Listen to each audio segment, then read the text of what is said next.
Si ustedes se han dado cuenta, hace una semana, antes del 3 de enero, Estados Unidos tenía un discurso sobre los operativos contra el narcotráfico. Pero después de la captura de Nicolás Maduro y luego en una conferencia de prensa en Mar-a-Lago, el presidente Donald Trump cambió discurso a un interés de su país, el interés del petróleo. Y desde ese día para acá han sucedido muchas cosas. Y hoy hemos invitado en tu barco a Ivanán Romero, quien es director del Grupo Asesor Petrolero venezolano, uno de los analistas que mejor conoce de la industria, sus cifras reales y lo que se está diciendo. ¿Y por qué lo hemos invitado?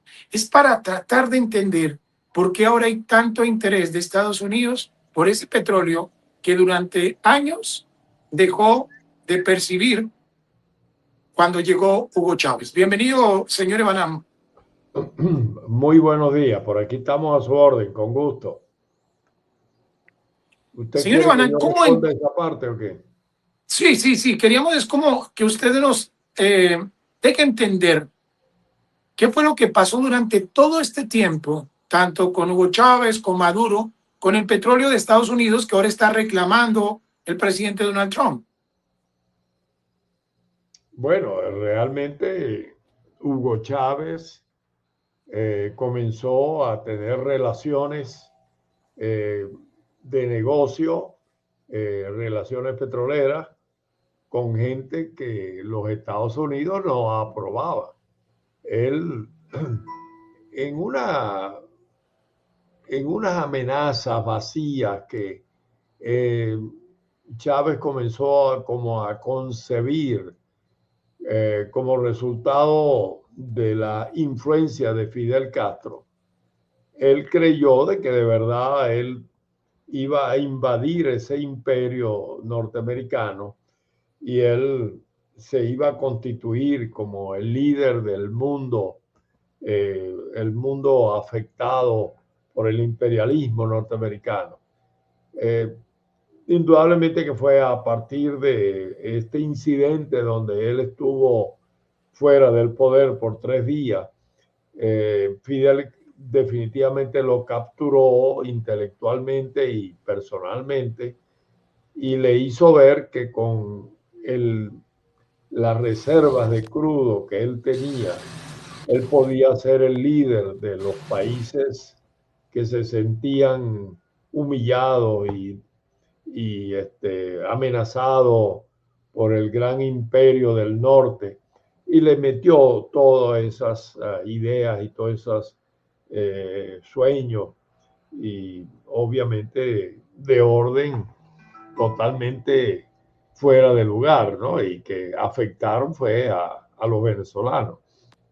Entonces, él le dijo a los Estados Unidos, te pongo de rodillas, yo no te envío más el crudo, yo me lo llevo para el Asia. Obviamente que era una solución sin ninguna racionalidad. A quien afectó fue a los venezolanos, porque ese crudo, al llevárselo del mejor mercado que existía, el más cerca para los venezolanos, pues todo ese dinero se fue a unas regiones donde las transacciones eran totalmente oscuras, donde los jugadores no eran de acuerdo con la ley de oferta y demanda y de la honestidad, sino bueno, todas esas transacciones que por lo menos casi 20 años estuvieron dominando el ambiente. Eso le costó a Venezuela en el orden de trillones americanos, en todos los órdenes, ingresos que dejaron de recibirse, y por supuesto muchos de esos ingresos en un ambiente totalmente oscuro, totalmente delictivo, hasta que ahora inclusive todavía se están desalojando esos buques con esos barriles que ahora se licitaron entre 5 grandes refinerías en el Golfo y están comenzando a desalojarse para ser vendidos allí. Y si cualquier venezolano quiere saber a qué precio se vendió, pues va a aparecer un registro de cuánto pagó tal refinería, la de Valero, la de Marathon o Phillips o cualquiera, y cuánto fue la transacción. Y ese dinero, como dice Trump, va a entrar en un fondo que todo mundo va a poder acceder y va a saber cuánto hay en ese fondo, cuánto dinero se pagó y a quiénes se les están haciendo, digamos, transferencias. Todavía pues está llegando el dinero porque se están liquidando en esas licitaciones que se hacen con esta refinería, pues. Pero los venezolanos tenemos que estar tranquilos que después de 20 años de robo implacable de ese dinero por bandas delictivas internacionales, incluyendo pues todos los chavistas que se hicieron multimillonarios con ese dinero, pues ahora por primera vez uno va a ver dónde está el dinero. Ya Trump dijo, bueno, las primeras erogaciones van a ser para comprar medicina y uno va a poder ver que le llegó a tal hospital y que le llegó a tal otra institución que va a cambiarlas en la banca privada nacional y se va a fortalecer la moneda y entonces la gente por primera vez en muchas semanas va a poder ver que el dólar está en las calles y va a poder comprar su comida. Pues. Yo no creo que va a haber ninguna duda del cambio fundamental que va a representar que esos barcos que están llenos de crudo y que estaban obligando ya a cerrar la producción en Venezuela porque la Marina norteamericana había impedido que siguieran transportándose en buques fantasmas a esos mercados donde estuvieron siendo dilapidados los fondos de los venezolanos. De manera que la historia es diferente, hay mucha gente que le busca otra explicación. Esa es una de las acciones más urgentes, más necesarias y que ya se están tomando. Que bueno, Señor yo Emanuel, no creo en esas historias de los enemigos del chavismo, los amigos del chavismo. Dígame. señor Emanuel, usted dice que hace 20 años prácticamente esa administración de todo ese petróleo quedó en manos del chavismo.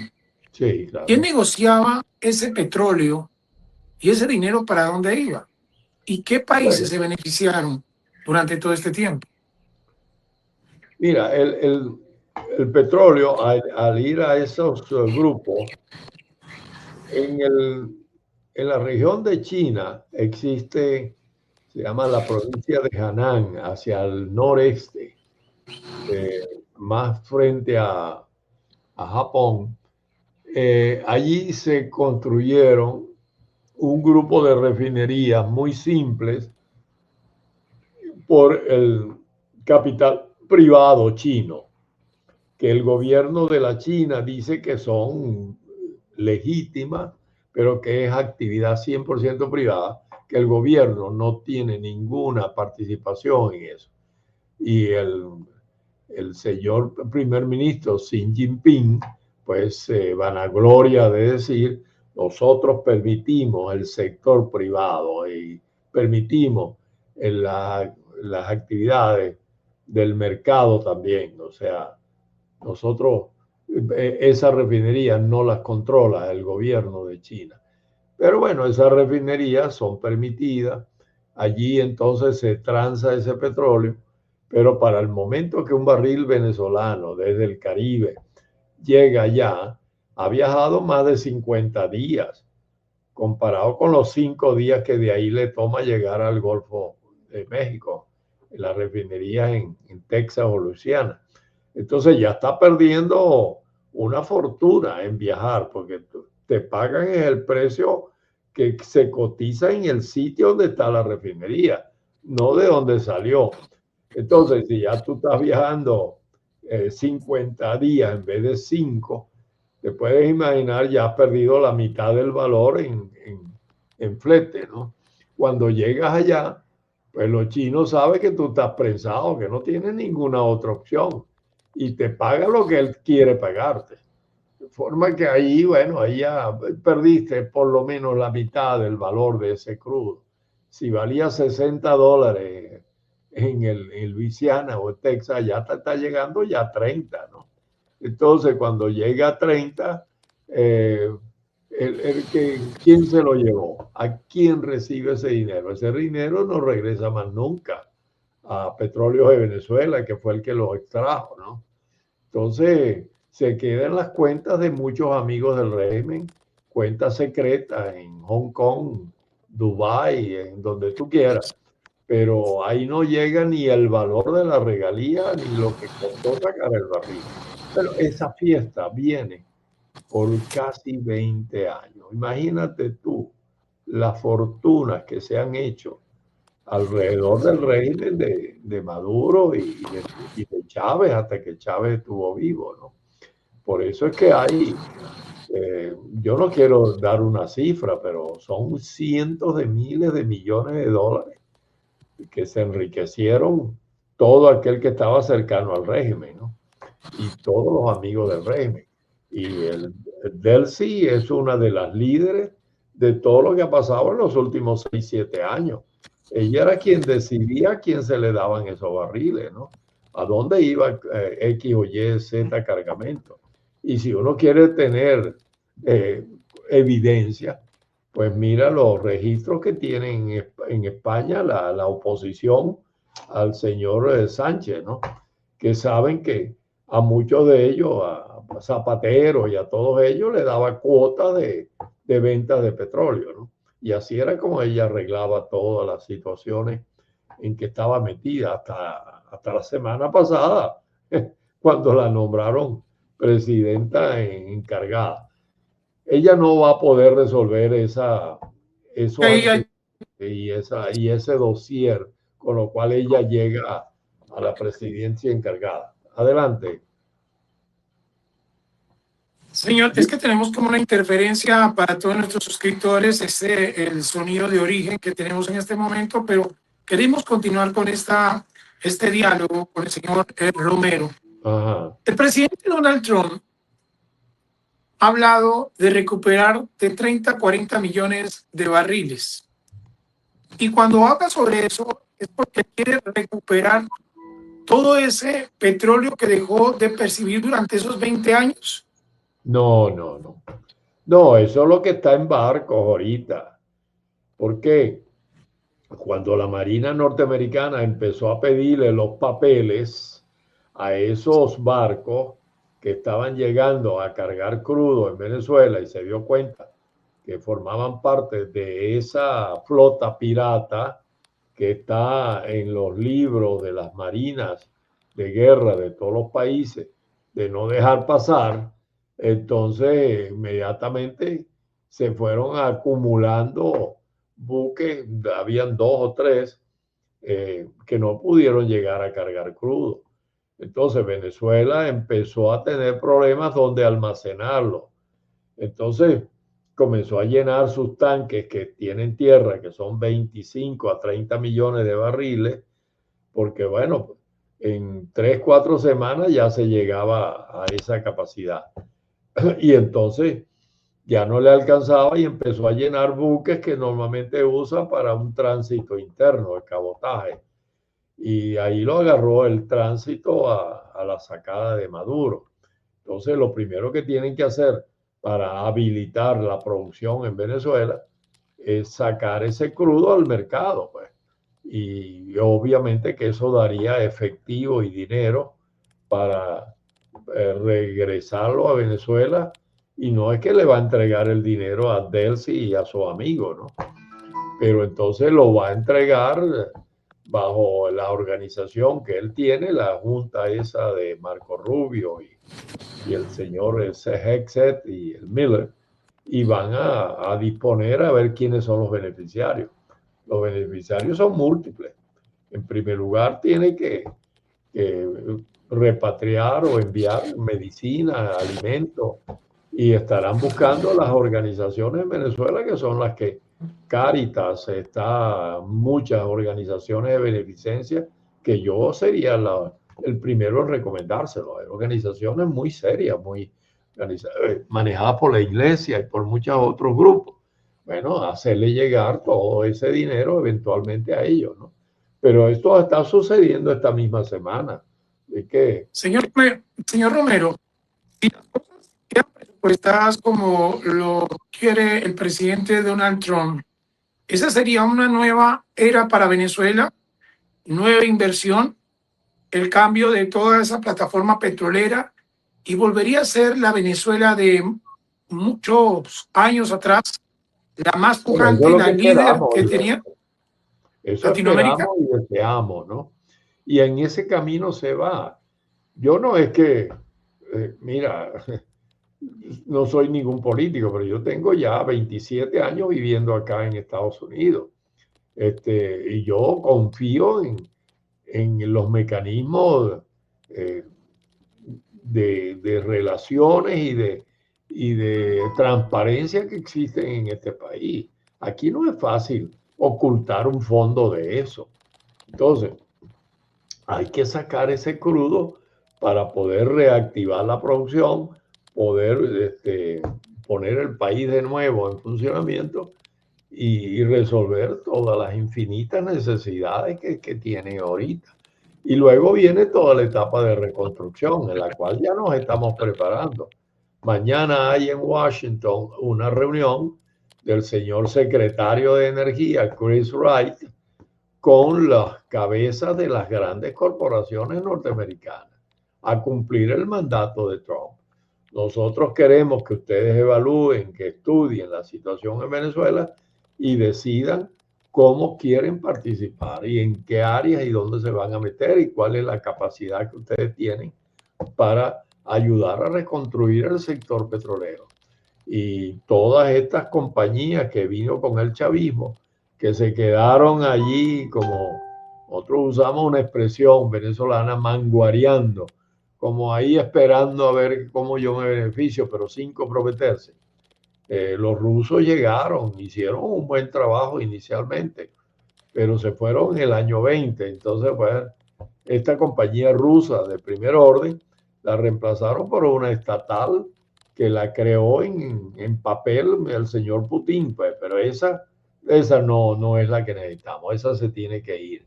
Y lo mismo la de Bielorrusia y la QPET Petróleo, imagínate la Cuba Petróleo, ¿qué puede hacer Cuba Petróleo allí? Pero ahí estaba, ocupando un área y hasta los uruguayos que sabían de queso y leche, bueno, están metidos allí también. Y así, eh, muchos se fueron ya, es verdad, hace muchos años que se fueron, que ya vieron que eso no iba para ninguna parte. Chávez llegó a meter 27 grupos desconocidos de todo el mundo, que solamente le indicaban que eran socialistas y compañeros de ruta en su política y pum, pum, les daba un bloque en la faja. Y vaya usted a ver, muchos no hicieron nada, se quedaron ahí. Bueno, hay que hacer una limpieza a fondo de todas esas empresas, que afortunadamente por todas las situaciones que hemos vivido, pues muchas se han ido por su cuenta.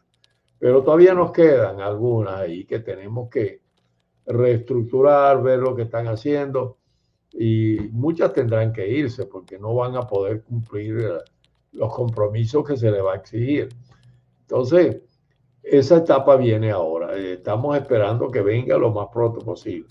Pero el gobierno de transición que ha nombrado Donald Trump tiene que decirnos cuándo es la oportunidad. Obvio que en ese momento no puede haber una Delcy Rodríguez al frente del gobierno. Esa señora tiene que ir a un tribunal a responder por todo lo que le debe al país, ¿no? Entonces, que en este momento es conveniente para que Trump y sus delegados, que son 3 ministros de muchas responsabilidades, puedan manejar las grandes decisiones, bueno, es otra cosa, que no consideraron que era la oportunidad todavía para Edmundo González ni María Corina, sino que tenían que limpiarle el ambiente y después ellos vendrán y se juramentarán. Eso es lo que nosotros deseamos, eso es lo que es legal y eso es lo que está aprobado por las elecciones del año pasado. Hay mucha gente que especula que no, que la va a dejar a ella y va a nombrar un chavista. No, no, todo eso yo no le pondría ninguna seriedad. Eso va a ir por la vía constitucional. El señor Marco Rubio conoce a perfección las elecciones que se hicieron, pudo revisarlo en su oficina y sabe que se hicieron en las peores condiciones para la democracia, porque perseguidos, acosados, aún así pudimos comprobar que hubo el 70% para el señor González y apenas un 30% para el señor Maduro bajo coacción y compra de esos votos. Es que ahí no hay duda. Los originales están en el Banco Central de Panamá, lo pueden revisar con toda la auditoría técnica que ellos quieran, que tiene todos los sellos, todas las firmas de todos los representantes que había en cada en cada mesa de votación. De manera porque eso está abierto, eso es un instrumento importantísimo que nosotros, bajo la guía de María Corina, pudimos recoger, proteger con inclusive la vida y la seguridad, porque muchos de esos jóvenes que llamamos la operación Comandito fueron después puestos en cárcel, ¿no?